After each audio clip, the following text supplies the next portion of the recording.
Hey, everybody, it's Scoots, and I need your attention because we're going to be spending the whole night together. If you're an all-night listener, right? You're going to be listening to me when you go to bed, at 2 a.m., at 4 a.m., at 6 a.m. You listen to episode after episode after episode, but I need your attention. All-night listeners, the future of the show really is in your corner, and we're in the middle of this drive that we're only a third of the way through it to get more all-night listeners to support the show. And maybe you're one of them, because John R. said, I had no idea. I now realize I had inadvertently placed myself in a side channel where I just didn't get the message. I've been one of those people who meant to support the show but never did. I'm doing my part now. And so Sleep With Me keeps you company all night long. Like, maybe you're the one I'm trying to get through to. Maybe you're the only one listening and paying attention, the only all-night listener paying attention right now. Can you support the show at sleepwithmepodcast.com/plus? Will you support the show at sleepwithmepodcast.com/plus? If you're saying, Scoots, I can't afford to do it. Scoots, I chose, I am an all-night listener, but I don't support podcasts. Well, if you're one of those two groups, just help me root that there is someone listening, that person is hearing me right now. Now, maybe you're that person, or maybe you're rooting that they're out there. I'm an all-night listener, too. I need this show. 8 hours a night, I need it. And I need somebody out there to support it. It's changed my life. And I hope somebody that listens all night long like I do supports it right now. So if you're the person we're rooting for, you're hearing me like John did for the first time, that's okay. All you need to do is go to sleepwithmepodcast.com/plus and sign up right now. Thanks. Friends beyond the binary, ladies and gentlemen, boys and girls, rollers of dice everywhere. How about rollers and dice? Have you ever rolled any dice inside a roller? You could roll your dice in a foam roller. You could roll your dice in a hair roller, especially the larger hair rollers. You could roll however your dice rolls. Who's made? I bet you there's a bunch of people. If I said rolls, have you made a 20-sided dice roll? Like a roll made you said, well, it's more of a baguette, a 20-sided die baguette. Yes, I have. Please send me some pictures of it. I love it. And I love being able to be here to put you to sleep. If you're new, welcome. This show is very different. Most people don't enjoy it on the first couple tries because it just is so different. But I'm here to help because you deserve a good night's sleep. And I'm here to serve as your friend in the deep, dark night and keep you company and take your mind off of stuff. I am so glad you're here. And I really hope I can help. Just give it a few tries, see how it goes. But I'll kind of tell you, I'll explain more in the intro. What we got coming up is support. That's how the show comes out free for everybody. Then a long, meandering intro, which is meant to ease you into bedtime, where you could get to know me and the podcast a little bit better. And then we'll have our bedtime story where friends are making a game together, a group of friends making a role-playing event, really a group of friends in the adventure of making an adventure. It'll be sleepy. So I'm glad you're here. Let's see how it goes. I'm here to help you. Welcome to Sleep With Me, the podcast that puts you to sleep. And these sponsors are how we're able to do it for you twice a week. Hey, everybody, it's Scoots here, and I know you might be getting ready. You're getting in bed, you're getting comfortable. If you fall asleep fast, it's critical you listen. If you fall asleep fast, this show's kind of designed to put people to sleep over a 20 or 30-minute period, but that's great. You're an exception to the rule. You fall asleep fast. That is awesome. But we need people who fall asleep fast to support the show. There's just no other way for us to pay the bills. And I don't know if you're the one I'm trying to get through to that's listening to me, that's hearing me right now for the first time, you're making that connection. Holy cow, I fall asleep in 5 minutes. I never thought about what it takes to make this show. I never thought about that it needs my support. Or maybe you're one of the people rooting for that person. Man, I hope that person's out there that's going to support the show because it makes my life better. I just can't support the show. But I know there's someone out there who is. Like Tiffany Y, who said, just because you could get something for free doesn't mean you should. I know if I have trouble sleeping, I just have to listen. I'll be out in in no time. That's definitely worth a few dollars a month. I'm pretty sure if you try it out and you fall asleep fast, you're going to have a great experience. And you could do that at sleepwithmepodcast.com/plus. But like I said, if you're not in a place to support the show right now, you've decided you're not going to support the show, then Root With Me is that fall asleep fast listener listening and hearing me right now. We just happen to catch you and we're rooting for you. Root for them together because we need your support. Are you hearing us cheer for you and you say, wait, no, that is me. That is me. Just like Tiffany. I had no idea. Of course I want to support the show. It's changed my life so much for the better. So if you're that person, you'll be the hero, the heroine, the champion we're looking for, that we're rooting for, because you're not alone. We're all rooting for one another together here in the deep dark night. Thanks. All right, everybody. Welcome to our episodically modular podcast, Journey into the World of Friends. I think that's what it's going to be called. Journey into the World of Friends. Journey into World of Friends. I think that's what we're calling it. This is episode 2, but it is episodically modular series, which means you can listen to them in any order. And Journey into the World of Friends is about a group of friends making a role-playing adventure loosely based on some rules of a popular role-playing game, but they're kind of building their own adventure based on an adventure they took a few years ago. But really, it's about the adventure of friendship. And, so we'll see how it goes. This is our second episode. The characters will catch you up on everything you need to know. All you need to know is a group of friends trying to play a game together. We're trying to make a game in a playful way together. I guess the characters probably would have questions about that too, but it'll be really, it's really been a pleasure so far making this. And now I want to welcome our Hollywood announcer, Mr. Antonio Banderas. Friends beyond the binary, ladies and gentlemen, boys and girls, it's time for a journey into the world of friends. Let's roll some dice. Yeah. Thank you. That's Mr. Antonio Banderas, and this is Journey into the World of Friends. Thanks, everybody. Okay, I'm glad everybody's here and we got everybody seated. I guess what we could do is, if this sounds good to everybody, well, let me just say this. I see, like, Lord Von Chill, I see you're right, I'm not going as Wata. Thank you, Lord Von Chill. So I would like to get a report from each person involved in this adventure of adventuring. It's exciting. I've been excited this past week. Looking forward now that we have a set time to meet every single week. And that also in passing, we've been discussing things. So I was thinking we'd run through things in order, talking about the world that this is taking place in the land, kind of that research. We'll hear about that from Zell.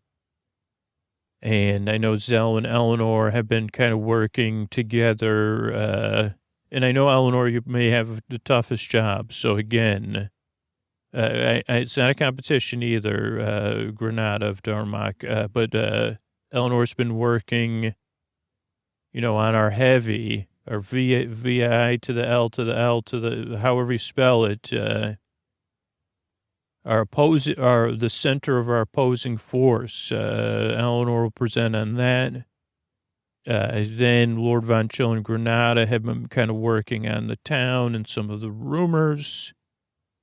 And then I'll take us through the first encounter. And I know this is all developing together, which is different than, but this is the adventure. I don't know. I'm really enjoying it. Zell, why don't you take over and give us your report? Well, thank you, Wada. Zell here. It does feel like a report, actually. I'm glad you put it that way, because this does feel a bit like homework.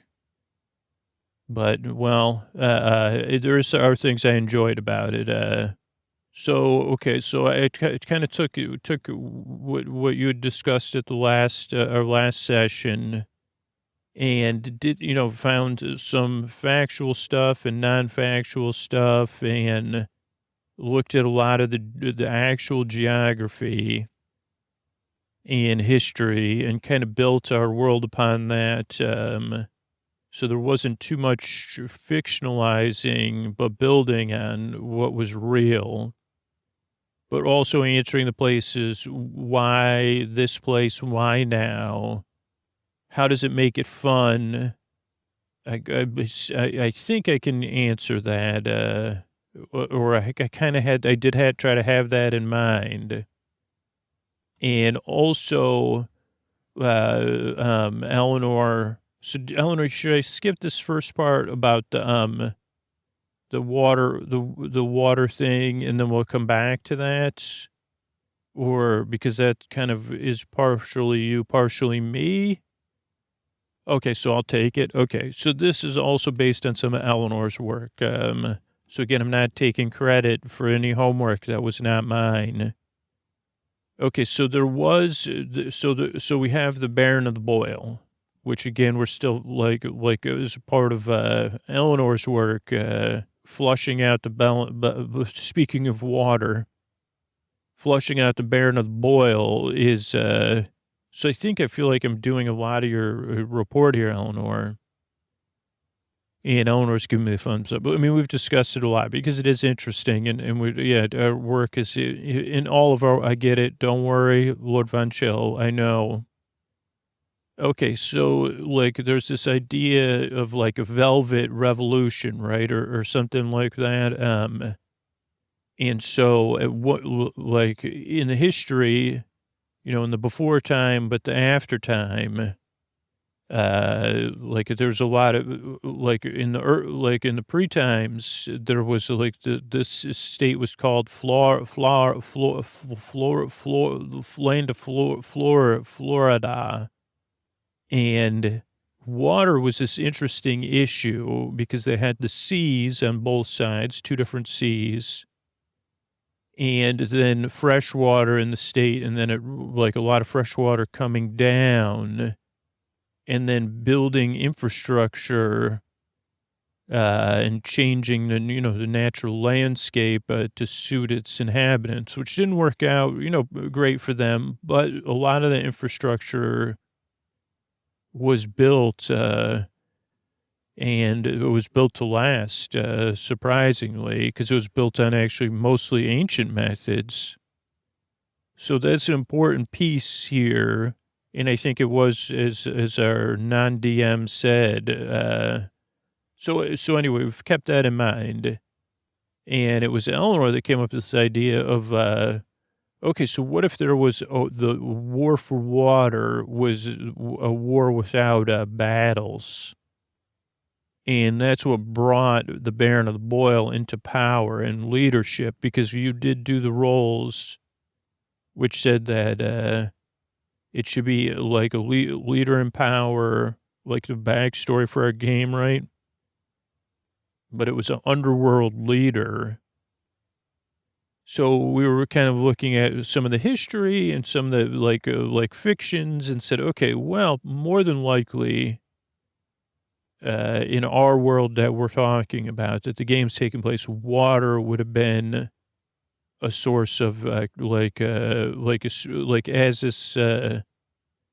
as the post times developed, there were like leaders, and they took power, and water was one of the main things they tried to control. And that there like a lot more of the population centers, because of the way the remaining infrastructure, the freshwater infrastructures that didn't need maintenance, which again, I'm like, wow, they really long-sighted and short-sighted at the same time. But so because these infrastructures were still mostly working without any maintenance. I mean, the irony is a lot of it is based on natural principles, but that the population is, even with the heat, that's why it's the Barren of the Boil, is that the population centers were still clustered in where the land masses were in the central southern portion of the state, but not all the way south. And in this idea of a world with two main strong leaders that would eventually were constantly going back and forth over water. And at the same time, the Baron of the Boil was the leader of the underworld, right? And I'll leave that part to Eleanor beyond this. But so what I've been looking at is a couple of the maps, and basically, and again, water. You obviously you were into water at one time. But so originally, when I was looking at your maps and maps of the state and historical maps, this really does fit in well, that the water flow does flow from north to south, and that in the part of the state this land of leisure was in did happen to be centralized in a near and a transfer point where the water was slowly flowing north and being funneled into these natural basins, which were like restored wetlands and swamplands, right? The new Everglades, they called them. And that they were north and south of where the park is. But also in this historical thing, like of the seawalls on the eastern sides of the state, and that those seawalls that were developed to also generate power just through the motion of the sea. And also there was these tidal, so and some of this is not all, some of this is fictionalized, obviously. Spoiler, but basically the water would flow south, and the land of leisure also consumed, was part of the development of the seawalls, and the seawalls as a power source, because one, they needed a lot of what they used is called electrical energy, right? Which doesn't exist at the time of this adventure, because those infrastructures crumbled, but the mechanical water pressure power still remains at the time of this adventure. But that was all centralized as a part of making sure the water flowed, but it could also be, the water flow could be stopped. The tidal pressures could locks. And then as the pressure of the fresh water built up, they could unlock those locks. So they never needed actual electrical energy. Like you could store, potential energy or kinetic energy from the sea or from the natural water and transfer it from one another. I don't understand that. But so that all happened on just on the edge of this park. And that there were swamps on both sides but this part of the park was where the water flowed through just open and contained canals, and that this was one of the places where the seawall came in pretty close, and that all this infrastructure was there so that the power, obviously, there was a power source for this park, and, the environment had changed over time. And that this pump area, was fortress-like, both in its design, but also after the fall, it became a fortress, right? And whoever controlled that fortress controlled the flow of water to the south. And traditionally, whoever led the South, obviously, essential to leading the South, was controlling that the fresh water couldn't be cut off. Now, the people in the North didn't realize that, you wanted to keep the water flowing. They actually got lucky, but it was actually a failsafe built into that no one knew about. Not important, but this is actually factual. They never wanted that. Obviously, the land of leisure designers or whatever said, okay, well, we can't, if you cut off the flow of water south too long, so there's spillways so that the park would never flood from the water flow. Now, the park has experienced a high increase in water, but that's from rain and the retention basins. But some of that actually, anyway, so basically, this was this fortress was one of the most important places to control if you wanted to, for the people of the South. I guess I'm going on and on and on, but basically, for a long time was controlled by the previous leader of the Southern. We don't have that mythology because, again, we want to focus on this. So at some point, a leader of the North decided they would try to take this area. Now, it's very, very inaccessible. You have the seawall on one side, and you can't really get to the seawall from the sea because of the sea. The sea is there. It's not yeah, it's very high up. And then there's the canal, but then there's gigantic swamps on to the north and to the south.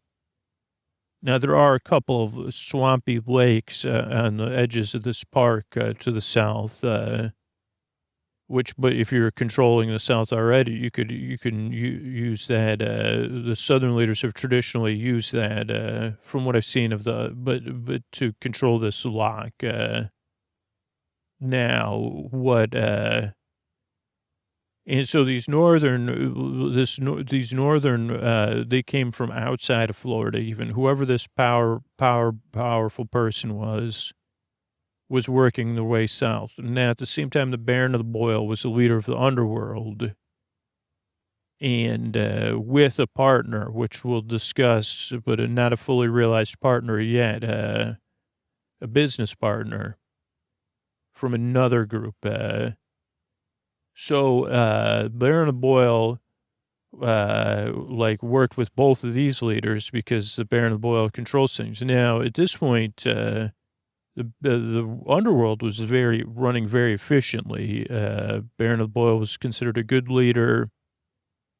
The leader of the North was considered very strict. The North, not just north of Florida, not far north.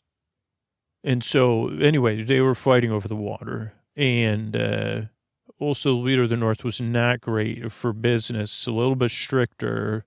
But whatever, the Baron of Boyle was trying to figure out, okay, well, if this water flow and this battle over the water, another risk is that some reason this gets damaged. Don't think either one of these leaders understands that. And basically, the Baron of Boyle's partner had found a secret way into this fortress through Twist City, through this part of the park. It really does back up. Through a long tunnel though, but to the fortress. And so I guess that's why it's important. But I think Eleanor should take over from here. Oh, thanks, Sel. Yeah, so that's great coverage. Don't know how much more I have to add. I'm still, to be honest, I could use everybody's help on this villain. But I think originally it was would it be one of these two warlords that had kind of been battling, right? Even though there wasn't an actual physical battle that the Baron of the Boyle negotiated. But then I started thinking that maybe it would be better that probably this is a wizard, right? That, this is a wizard with another agenda. So it was the head of the wizards councils and the head of the underworld that were working together to make sure the water was still flowing. But also, this wizard also had a secondary thing going on. And so this wizard was the one that worked with the Baron of Boyle, and maybe it was the Baron of the Boyle's idea, maybe it was a wizard's idea, but it's if we could capture this pump station, we'll control the flow of water, and we'll keep the, free flow of water, and just make sure everything's working properly, and maybe even make it less accessible. And, the wizard has even said, well, maybe we could put some sort of seals on it so that, but we could figure out a way to keep that it doesn't fall in the hands of anyone looking to extract power over the free flow of water. And I'm trying to think of any other, but so I don't have a lot more than that right now, because if at first I was taking it as somebody that was more strict, they didn't like any of this underworld stuff. The Baron of Boyle was but now this idea, because then it goes to this idea of like, oh, what are they really up to? And what is the Baron of the Boyle really concerned with? And then what are some of the other things is that this great well of magic also exists here. And is a wizard really interested in that? So I know it's thin right now, but I think it's just like I'm going to keep working at it.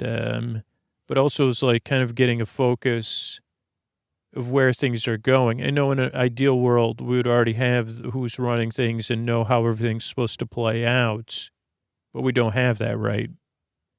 But that's what I have for right now. And I think, does that sound good? Like Lord Von Chill Granada, do you want to take it? Oh, yes, Lord Von Chill here with Granada of Darmok. And so we were kind of tasked with, and again, thank you, Eleanor and Zell. And Eleanor, we had this very similar problems with, the Wada, you'd done a great job designing the town. And we didn't have, we said, okay. And actually it developed, it didn't come up till the end. So we'll work our way towards where we got. And it's also helpful. I know we were in touch too, because I think that there's a couple of questions, right? We have Leader X who's running this garrison. And this garrison is kept separate from this garrison at the water thing. Because up until this just happened, there was... So again, I think we still have to work on this of like, why isn't this a known way? So maybe there has to be a secondary way that's traditionally used, that's a famous way to access the pump house, because that would have been the focus of the battle or the original water war, right? Because if this was the only, so this must have been a super secret way. So we have that. Okay, then we have the idea of other parties of adventurers preceding us and thinking about that the Baron of the Boyle, her, one of her children who maybe is like, so we started to kind of flush out, like, what are the rumors of the town? And then by brainstorming the rumors, kind of looking at what would be true or false, but also trying to take this idea that, Eleanor, you actually didn't, quite expand on, but that there's already work being done. And the work looks like it's being conducted by unknown workers, and it looks like they're working on the locks and things, but really... they're kind of have a dual purpose, which is, again, trying to dig into they're up to something else, right? This is Granada. Yeah, I agree. And I see Eleanor doesn't want, because but that's still an unknown, right? Because the original idea that we had all discussed was, okay, well, what if the workers who will learn are from the ride are, working on developing some new level of damming up the locks or some other. So, I mean, that was the original thing because the water flow has stopped. I think we forgot that part or pointing it out. And then, so then getting into the kind of rumors is and motivations and who's good and who's going to cause complications for this party is Leader X. And I think thinking of when we thought of the rumors, it's like, okay, well, there's going to be rumors about Leader X. Who is Leader X? We don't know. But is Leader X actually loyal to the Baron of the Boil or not?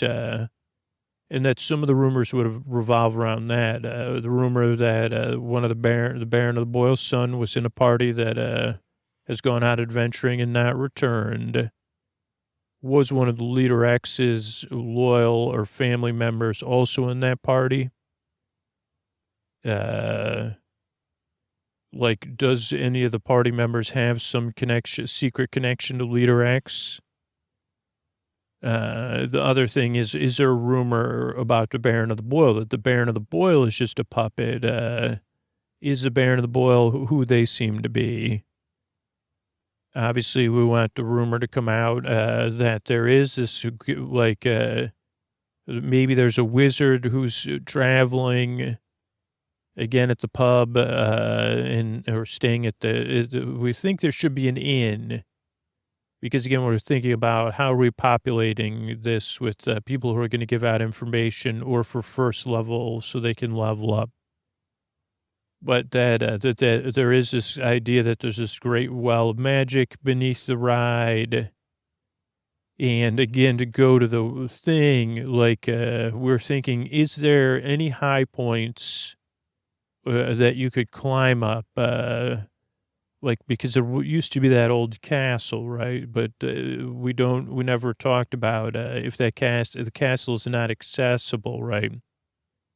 But is there some other tower that is accessible where a child could say, well, I've seen like workers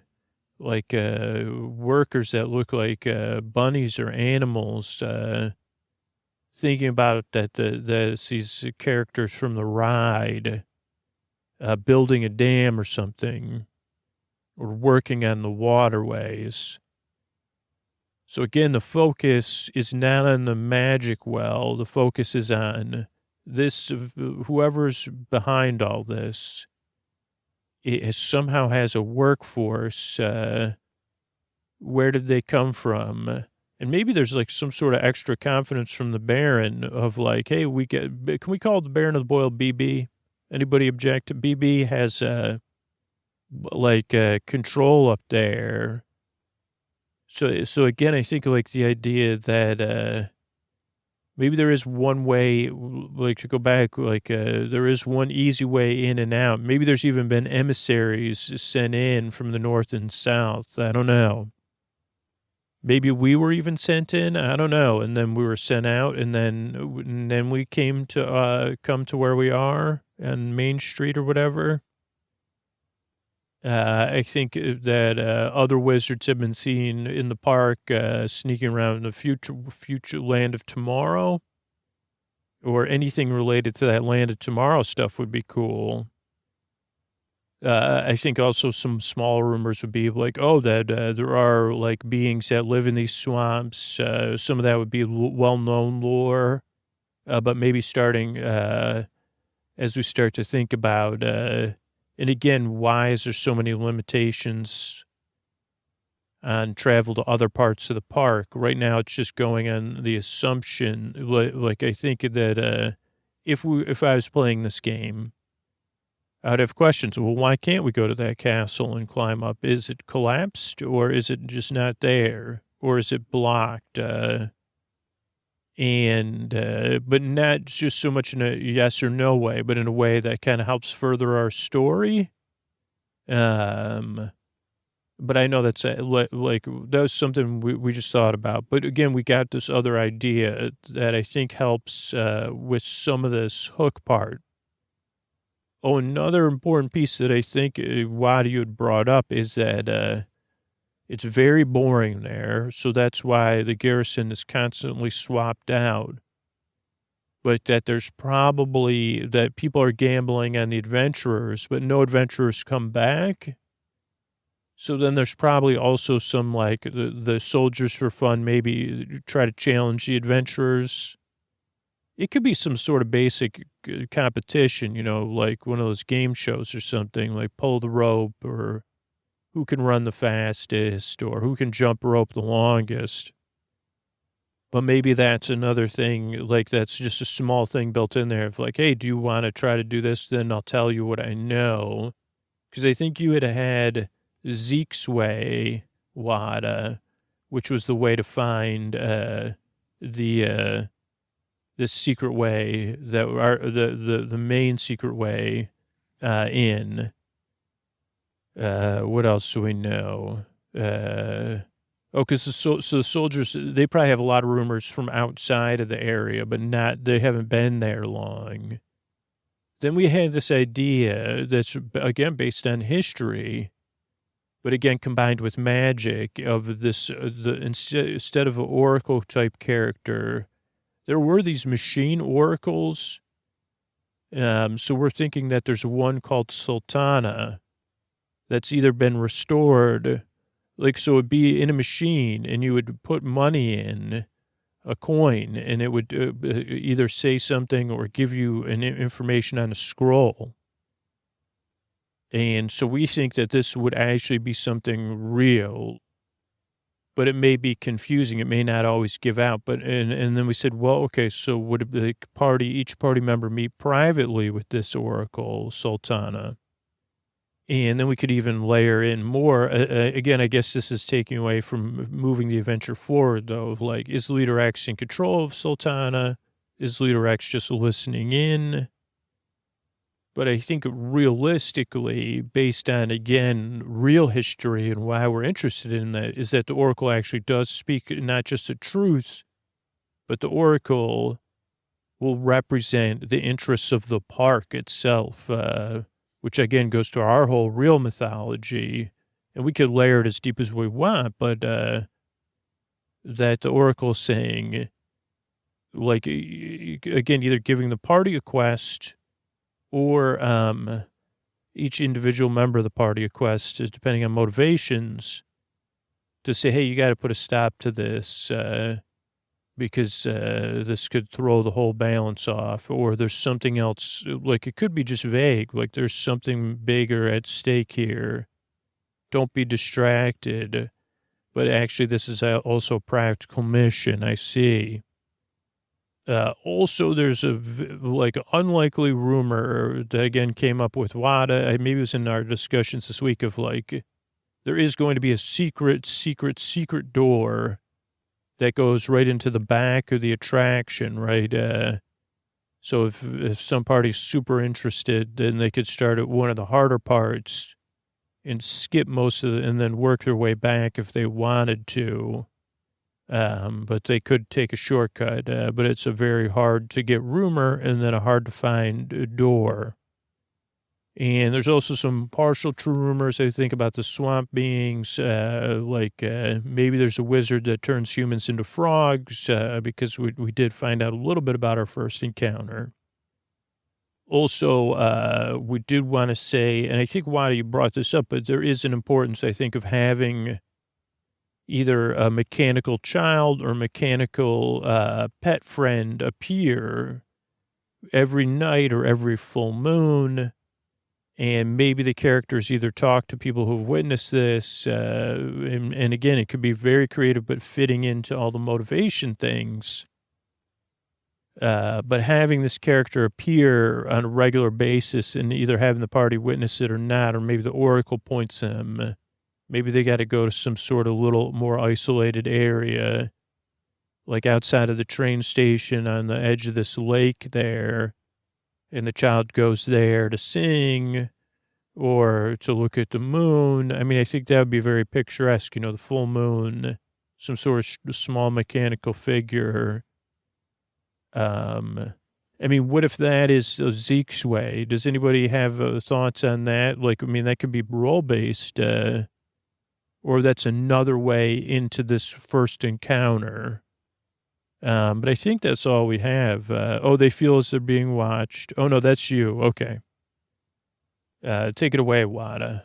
Okay, so, all right, so we're basically going to go to the first encounter. And I think I like that idea, but basically so try to put yourself, everybody in your party shoes as characters. And let's just say it's, like late morning when we're emerging, and we emerged from this thicket, whether we found it through this mechanical child being or through Zeke's way, or we climb up out of a tunnel and move a flagstone. We emerge in a large open plaza, strangely devoid of, not all plant life, but unlike the rest of the overgrown things we've witnessed so far, this is just a large open plaza. Now, we're at the southern end of this plaza, kind of the eastern, kind of coming in at a southeastern angle where this canal is. Just cutting off if it was a square, we'd be just cutting off the lower right-hand corner, coming out of that lower right-hand corner. And, okay, so we're standing looking north, west, and east. And to our south and west, to our southwest and direct south and southeast is all thick swamps. Just like what we came through, some of this magical, impenetrable forest type stuff. Now now on the northeastern side, if we're pretending this is a rectangle, is like not just thicket, but collapsed in, rock and metal and rubble. That seems very, very high and looks foreboding. And then to our left or our west, on the kind of western side, we noticed some openings, some large circular openings about 10 feet in diameter or larger, maybe 4 large circular openings all along the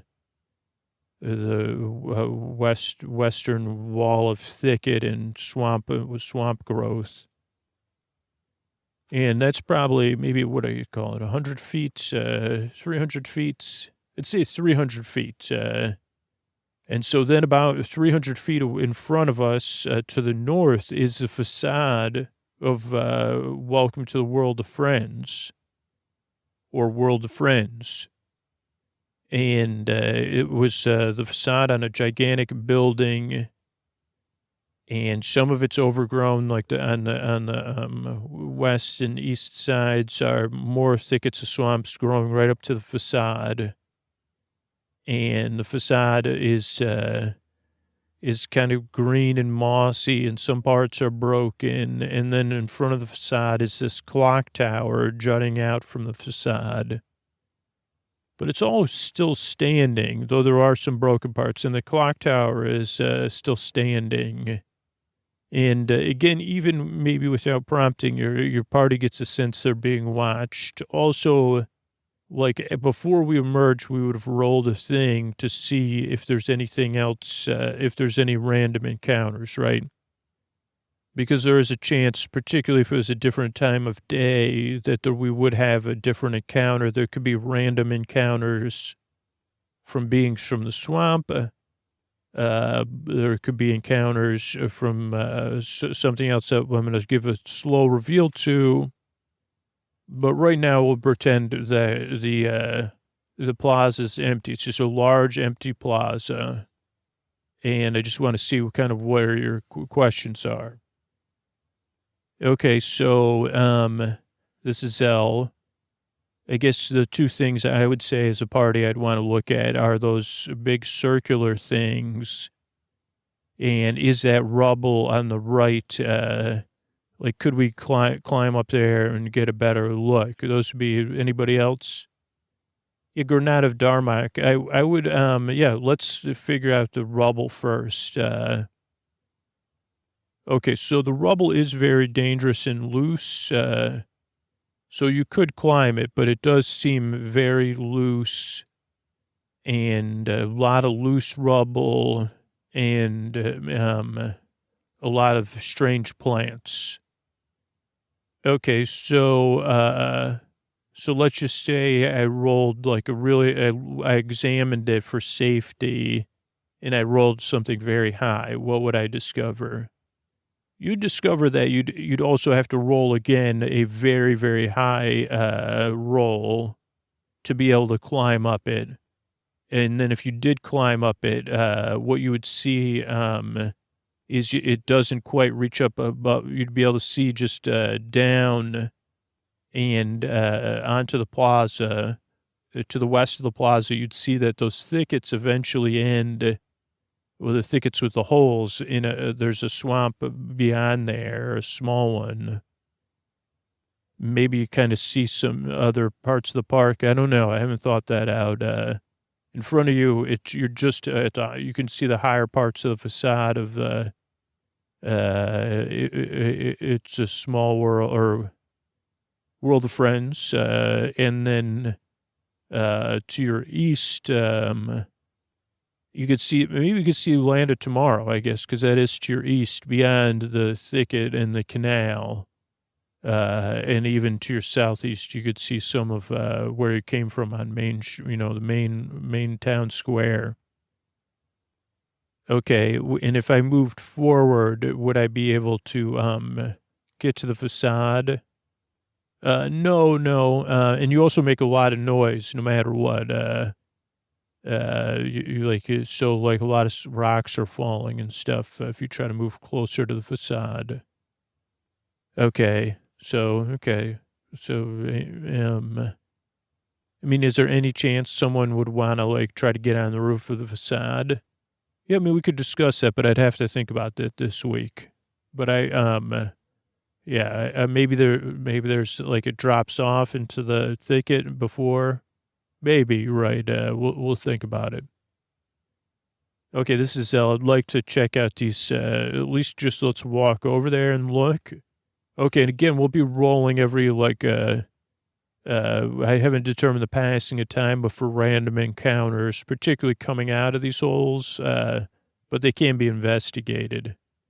And for now, we're assuming nothing's coming out each roll. Okay, so let's go.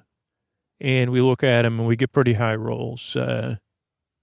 Okay, you notice that the holes are, if you really get a high roll, you say, it looks like they're like very smooth, but there's also some slimy stuff and, but also smooth. Okay, interesting. What if someone really nimble wanted to go into the hole? Yeah, I don't know. This is Granada of Dharma. I don't know if I mean, if we were a party, I'd say no. But I will say yes to just kind of see for now. Okay, so it's if you did roll really well, you'd go to the end and you'd notice the slime. Maybe if someone in your party had a high knowledge of animals, you'd say, it seems like it comes from a large amphibian. So you'd say be extra careful. And then if somehow you traversed most of the hole without any encounters, you would see it just kind of almost drops right down into the swamp. And each time you'd have to risk, if you fell into the swamp, getting back out would be very time consuming and more than likely it'd involve encounters. But basically they go nowhere for us. Correct. They just go to the swamp. What could we conceivably go into the swamp, and then explore from there?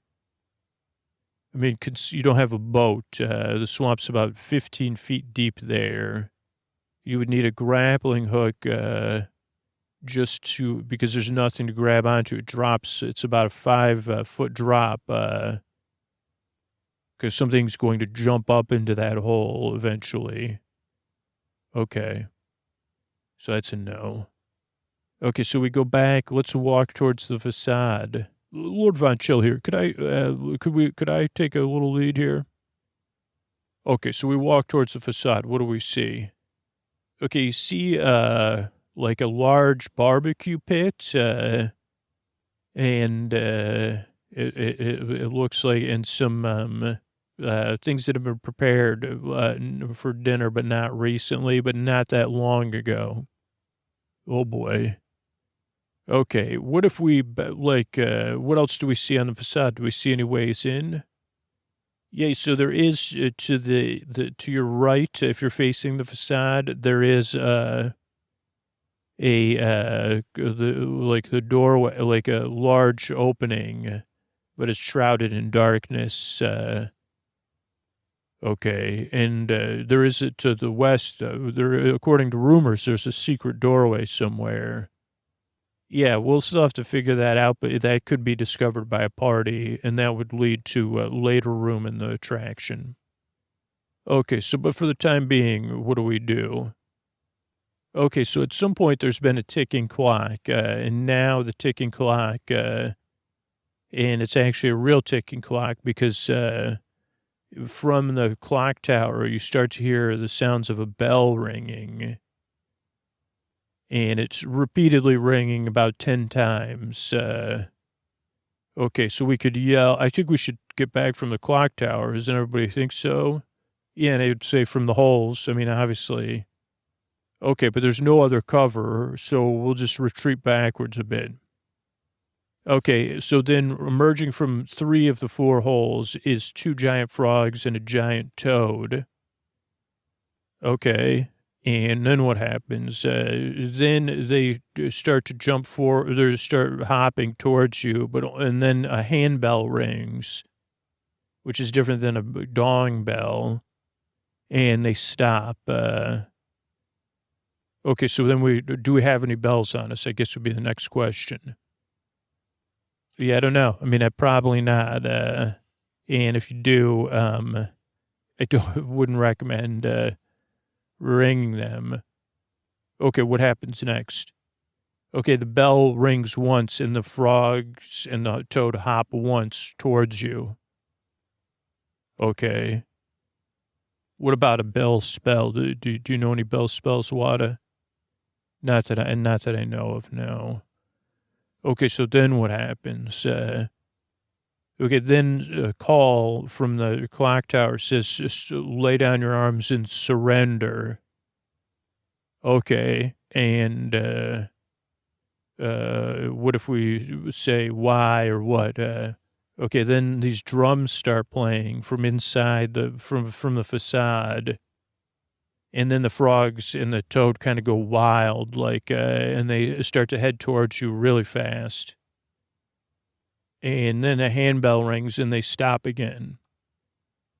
Okay. And also every once in a while the bell will ding and they'll advance one more hop towards you. Okay, so our options, I guess, as a party are fight.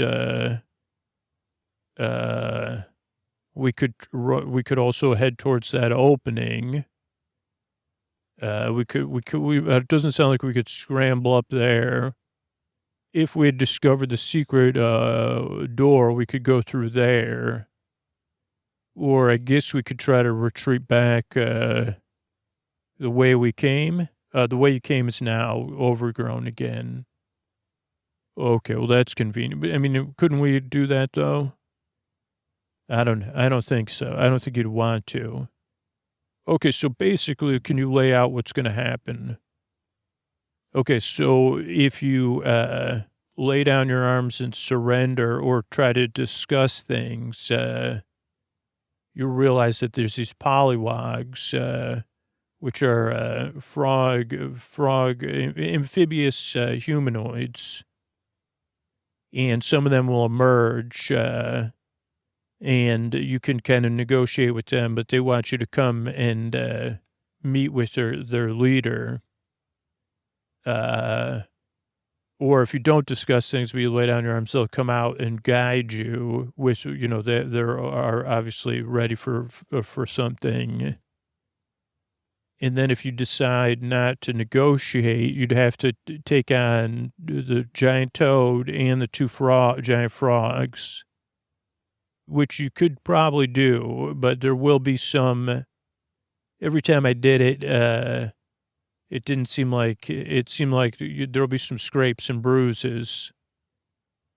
And if you decide to retreat into the building, you'll realize that that's kind of their headquarters, and they have like that's the next room we're going to go in the next encounter. They have like it's set up like they have like the door well defended, not initially, but from some elevated posts on either side facing the door. And they're pretty good with bows and arrows. So, but those are all options. And actually, to be honest, like you could, a 3rd to 5 level party probably could fight their way all the way through the frog and the two frogs and the toad, and then deal with the polywogs. If they wanted to, but it would take a lot out of them. So that is possible. Okay. So, but that like obviously what will lead us to is the next room, the next encounter. Yeah, for next week. Okay. So, what do we have? What work do we have for next week? Okay. So for next week, I'm thinking, we're going to have there'll be information that the polywogs will have, that we'll need to get from them. There'll be a polywog leader. This is basically their home, this room in this plaza. That's why the plaza is well worn. And the frogs and the toad work with them. They go through those holes too to go out fishing and stuff, which if you would have examined that, you'd say, oh, those are from fishing or from large skeeters and stuff. That's what they mostly subsist on. But they're willing to negotiate with you. And they'll also tell you that they've negotiated with the, they're allowed, whoever's running things on the other side, they're allowed to just keep the peace. They're just not supposed to let anybody in. But they've had to change their heart, but I don't know. I haven't figured that part out yet, but so we'd have to figure that out. And again, we want to really dial in, where's all this going? So that's kind of where we want to be for next week. But I think this was great. And I don't know, did everybody have fun? I mean, I had fun. Granada, you had fun. This was cool. Like, I feel like it's cool. Like I feel like we're building a world together. I mean, I feel like we do need to focus more on having fun, like, and less like it's homework, right, Sal? But, yeah, but I can speak for myself. Thanks, Granada. Yeah, but like in Eleanor, I think you probably did have the toughest job, you and Zell. So, yeah, I think so. I'm interested, I think, to work together to figure out. I think we do need to spend like half our time on the end and then half our time on what's coming up because this is basically the beginning of the venture once we get past the polywogs, right? So, like, I think setting that up and maybe tying that back into the Oracle, that most of the ride is going to be in sync with the Oracle, but maybe not all of the ride, which is another conflict that we could deal with. Okay, or Eleanor, I think we're all speechless on that's a great idea. So I can't wait to see everybody next week. And I mean, we're going to see each other no matter what a bunch of times. So let's keep going on this adventure and let's get some rest. All right. Good night, everybody. All right, everybody. I want to thank everybody who took the time to fill out that survey on our sponsors page. And really, it helped so much because it let me know. I mean, the largest number of responses we got was people that are either in a position to support the show or just don't are like, well, I don't know. But that they get so much value out of the free podcast. It is a huge reminder that we're all in this together. So I want to thank Bryn, Patrick, Audrey, Megan, Crystal, Kia, Rory, a couple people who didn't share their names, Sebi, Clara, Aaron, Charlotte, Ashley, and Merritt. Thanks, everybody. That's just one group of people that took the time to fill that out. And let me know. And a lot of people shared, their stories of how the podcast impacts them. And so, yeah, I really appreciate it. And couldn't do without the people that support the show directly or support our sponsors. That's how we are able to come out free twice a week. And couldn't do without all you. And we grow as a podcast by people spreading the word about the show. So if you do that, just let me know at that same page, sleepwithmepodcast.com/sponsors. Like, fill out the survey there so I can say thanks. And here's either a Tuck You In sponsor or Scoots. That's how we're able to keep the show going. And all these, whatever we got, 500 or 600, 500 episodes in the free archives, 575. Is that what it was? I don't know. But thanks so much and good night. Hey, everybody, this is Scoots, and this is a Tuck You In message. I don't know if you've been listening to episode after episode or you just woke up, you're drifting in and out, but this is also a reminder the show is always here for you, as it has been since 2013. But I need to talk, just you and me. We got to talk for a minute if you're listening to me and hearing me right now. And you might have heard me talking about this before, but I do want to spell this out, that Sleep With Me, all of the funding to make Sleep With Me, everything that pays all of our bills and the costs of producing the show, 99% of that comes from listeners. We don't get any funding from outside sources or other entertainment companies or companies like music streaming companies or video streaming companies. We don't have any investors. And there's no other secret pipeline of support for Sleep With Me or almost every other podcast either. We get some money from sponsors that are direct response, meaning they base their sponsorship on the listeners that support them. A tiny bit from automated ads. But the majority of what keeps the show going comes from the people who get the most out of the podcast. Super listeners, ideally.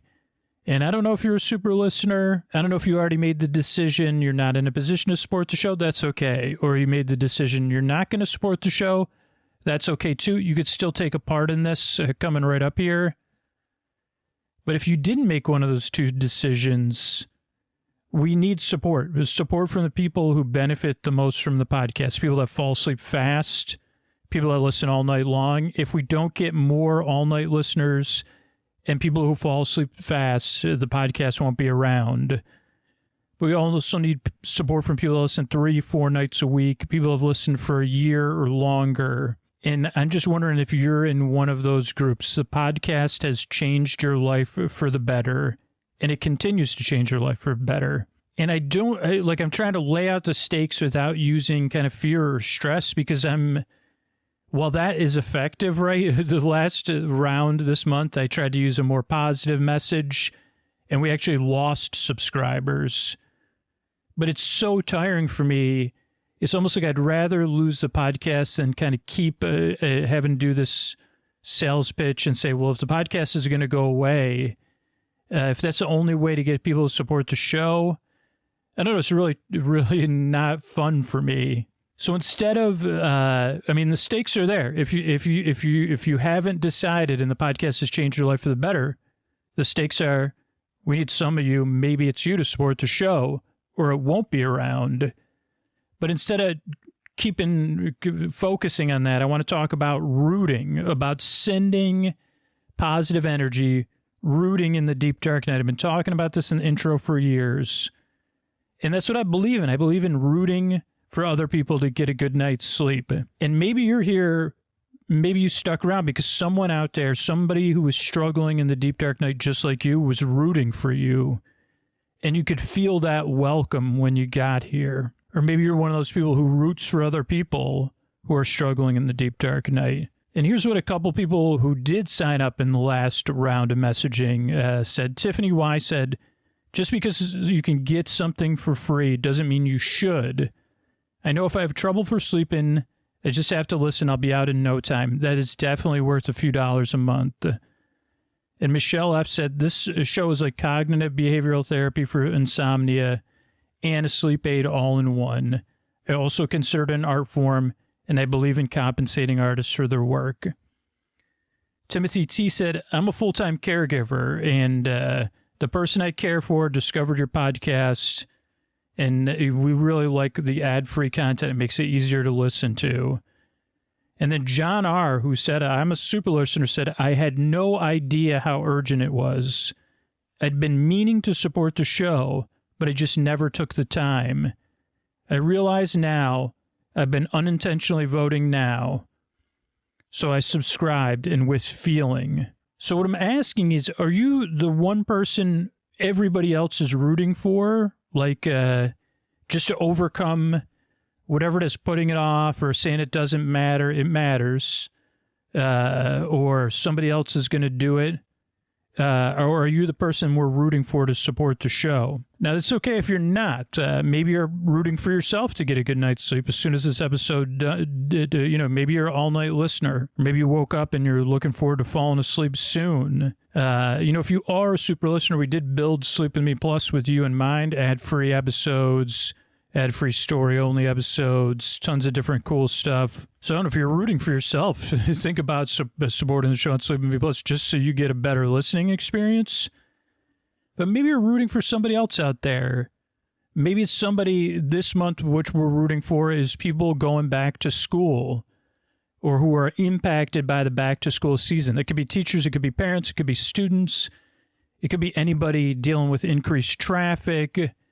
Whatever it is, this beginning of this transitional season affects a lot of people, and we're rooting for all those people, whether they listen to the show or not, or whether they're a super listener or a cat. They say, well, I just needed to get through the first couple of weeks of school.